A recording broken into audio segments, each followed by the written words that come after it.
There is a root growing in the ditch beside your driveway right now.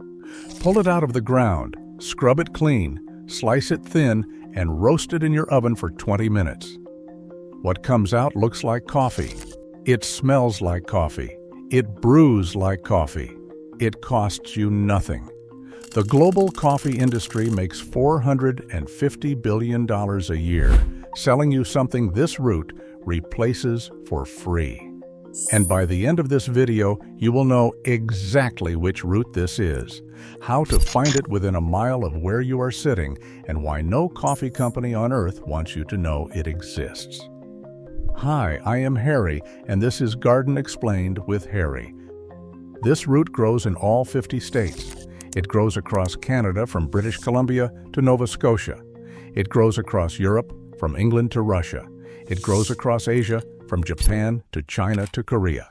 It has been used as a hot beverage for at least 700 years.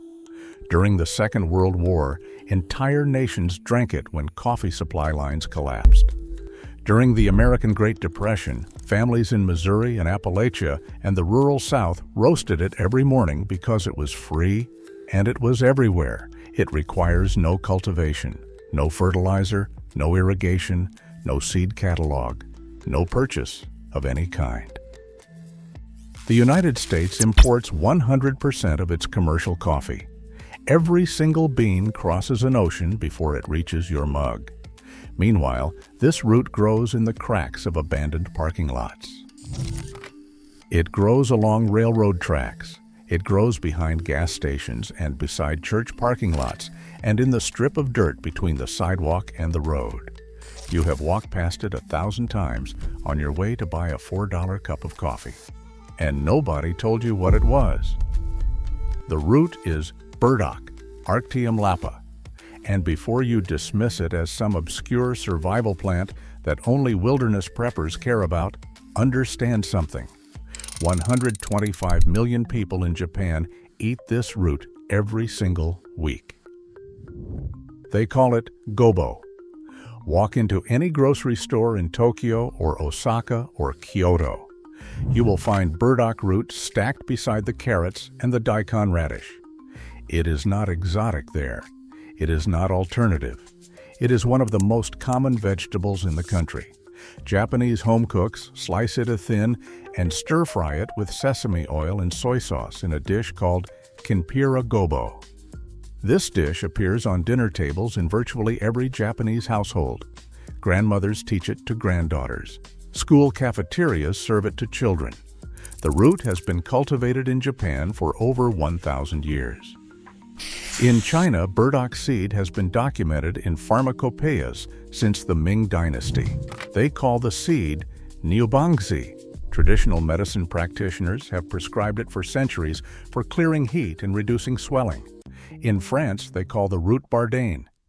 In Germany, kleta. In Korea, ugong. Every culture that encountered this plant found a use for it. Most of them found several. In England, the history runs even deeper. Dandelion and burdock beverages date to the 1200s. For 7 centuries, British families drank combinations of these two roots long before coffee ever arrived on European shores.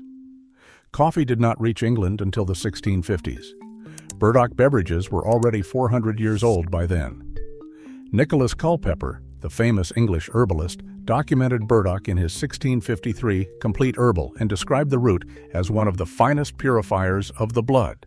This was common knowledge, village knowledge, kitchen knowledge, the kind of knowledge that does not require a university or a subscription or a credit card. Then came the wars. During the Second World War, German occupation cut supply lines across Europe. Coffee became a luxury that most families could not access. In occupied France and the Netherlands and Belgium, households returned to what their grandparents already knew. They pulled roots from fields and roadsides. They scrubbed and sliced and roasted burdock and chicory and dandelion. They brewed hot, dark drinks that kept them warm through winters when nothing arrived by ship. This was not desperation cooking. This was a return to something older than coffee itself. In rural America during the 1930s, the same pattern repeated. Families who could not afford store-bought coffee walked to the edges of their fields and pulled burdock root from the fence rows. They roasted it in cast-iron skillets on wood stoves. The drink was dark. It was warm. It was free.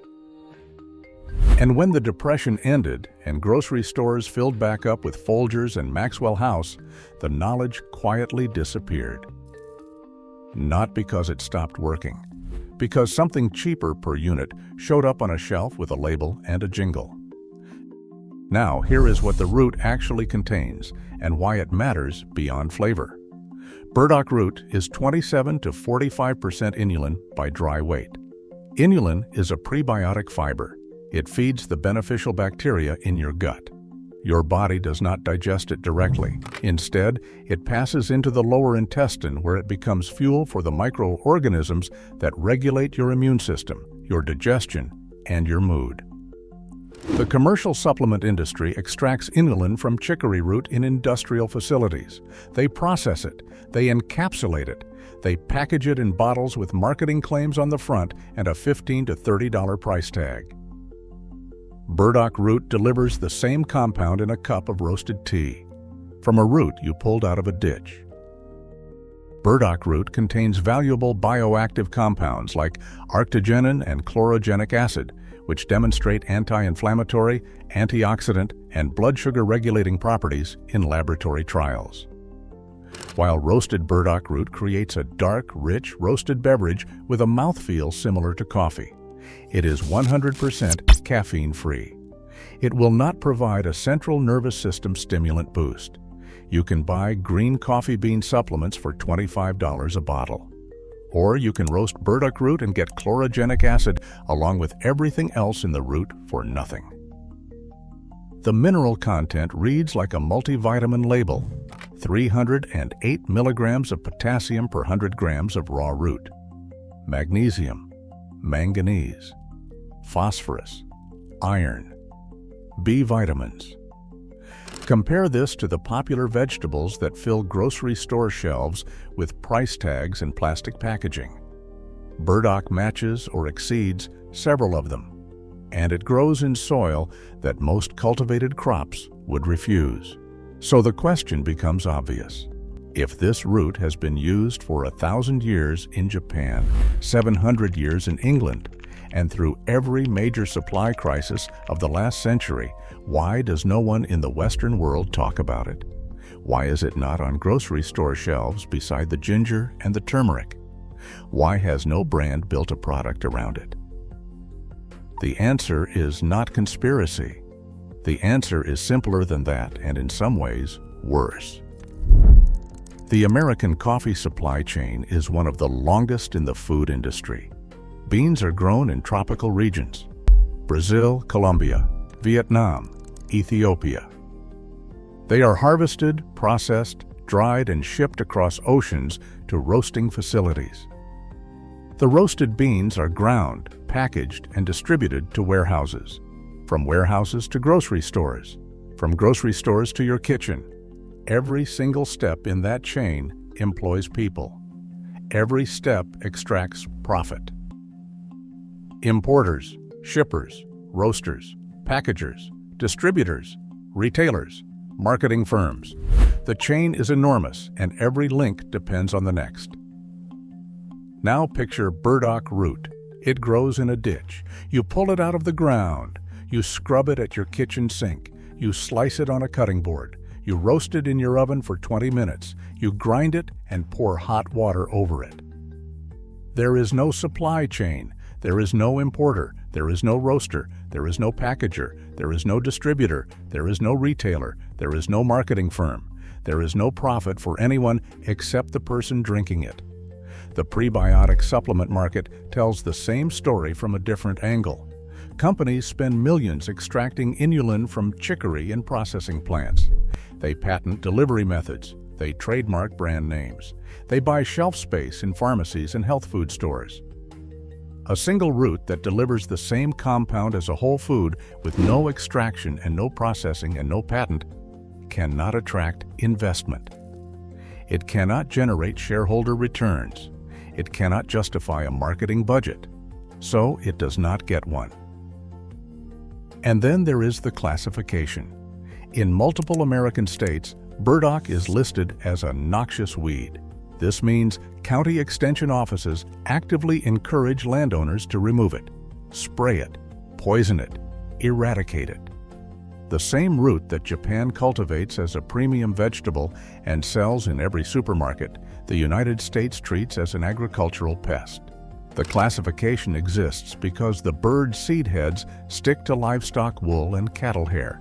That is a legitimate nuisance for ranchers. But the word weed does something powerful in the public mind. When a government agency calls a plant a weed, no one thinks to eat it. No one thinks to brew it. No one thinks to ask what it contains. Here is one final detail that captures the entire pattern.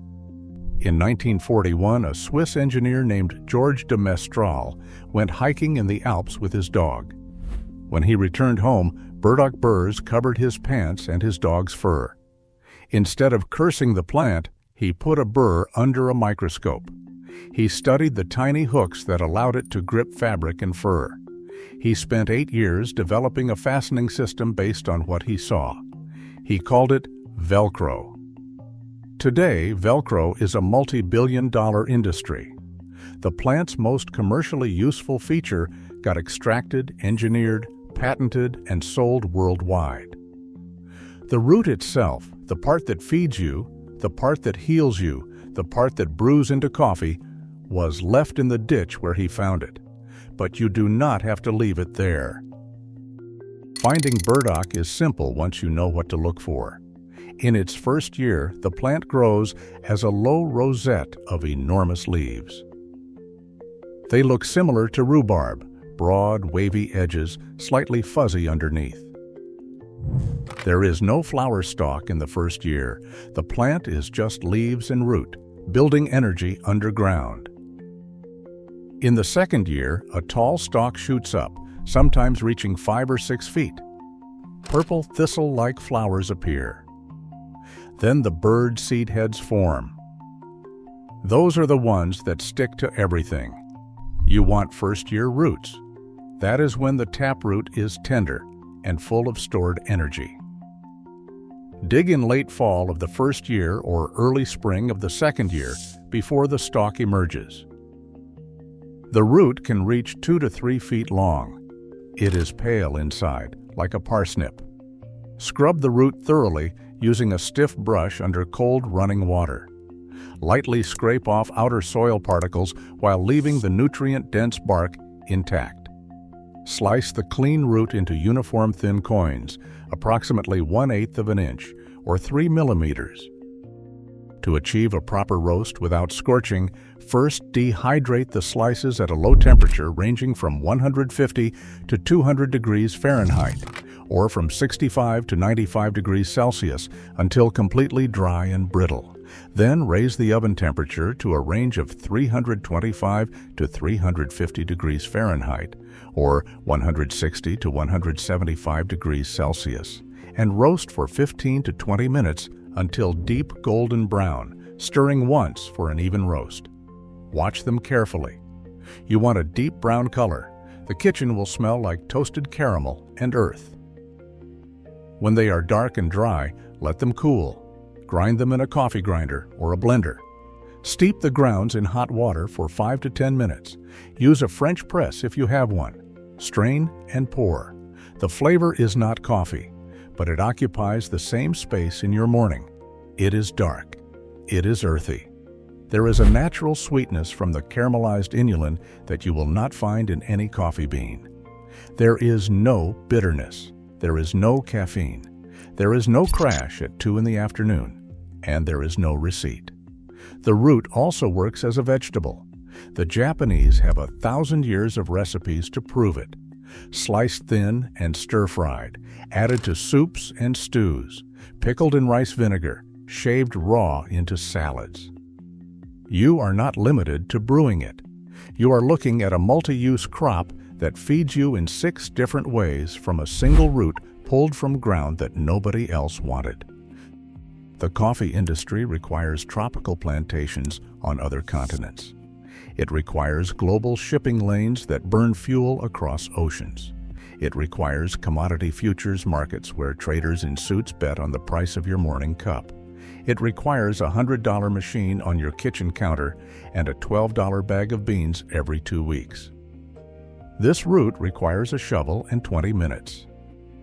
Your great-grandmother knew this. Her mother knew this. Somewhere between the end of the Second World War and the first television commercial for instant coffee, the knowledge broke. Not because it stopped being true, because it stopped being profitable for anyone except the person drinking it. The root is still in the ditch. It was there this morning. It will be there tomorrow.